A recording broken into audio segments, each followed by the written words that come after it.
আজকের এই এক্সপ্লেনারে সবাইকে অনেক অনেক স্বাগত।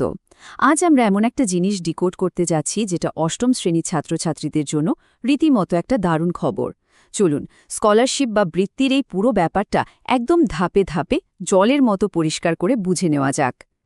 আচ্ছা, চলুন একেবারে মূল বিষয়ে ঢোকা যাক। চোখের সামনে যে সংখ্যাটা ভাসছে, মানে এই 12,000 টাকা, এটা তো শুধু একটা সাধারণ সংখ্যা নয়, তাই না? এটা হলো পড়াশোনার ক্ষেত্রে একটা বিরাট বড় আর্থিক সাপোর্ট।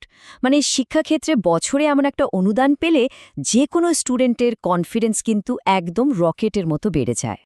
প্রথমেই আসা যাক এই 12,000 টাকার সুবর্ণ সুযোগের কথায়। তথ্যসূত্র কিন্তু খুব পরিষ্কারভাবে বলছে, অষ্টম শ্রেণীর শিক্ষার্থীদের জন্য এটা আক্ষরিক অর্থেই একটি গোল্ডেন সুযোগ বা সুবর্ণ সুযোগ। স্পেসিফিক্যালি ক্লাস 8-এর পড়ুয়াদের জন্য এটা এমন একটা দরজা খুলে দিচ্ছে যেটা কোনো মতেই কোনোভাবেই হাতছাড়া করা উচিত নয়। তো এই এনএমএমএস জিনিসটা আসলে কি?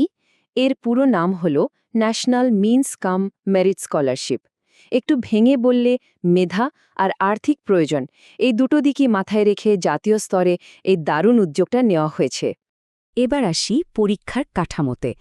এই স্লাইডের সবচেয়ে ইন্টারেস্টিং ব্যাপারটা হলো, এই যোগ্যতা নির্ণায়ক পরীক্ষার খুব পরিষ্কার দুটো আলাদা অংশ আছে, এমএটি এবং এসএটি। পরীক্ষার এই দুটো ভাগকে আলাদা করে বোঝা কিন্তু ভীষণ জরুরি।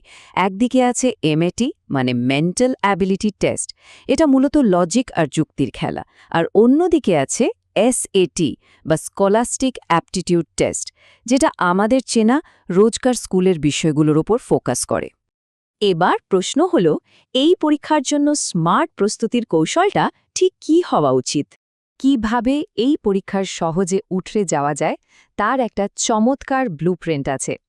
এই সাফল্যের ব্লুপ্রিন্ট মূলত 3টে পিলারের ওপর দাঁড়িয়ে। প্রথমত, স্মার্ট প্রস্তুতি। শুধু খাটলেই হবে না, বুদ্ধি করে পড়তে হবে।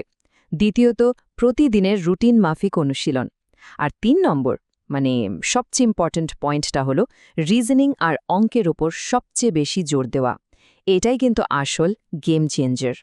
সুতরাং সবচেয়ে গুরুত্বপূর্ণ বিষয়টা হল সাফল্যের পরবর্তী ধাপ। এই স্কলারশিপটা নিজের পকেটে পুরতে হলে সম্পূর্ণ প্রস্তুতির টিপস পেতে অবশ্যই ফলো করে রাখুন। আর হ্যাঁ, এই তথ্যগুলো সেভ করে রাখতে ভুলবেন না, কারণ পরীক্ষার আগে যখন রিভিশন দেবেন তখন হাতের কাছে এমন গোছানো জিনিস থাকলে তা জাস্ট ম্যাজিকের মতো কাজ করবে।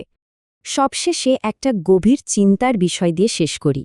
অষ্টম শ্রেণী তো এই এনএমএমএ স্কলারশিপের রেসের একেবারে স্টার্টিং লাইন, তাই না?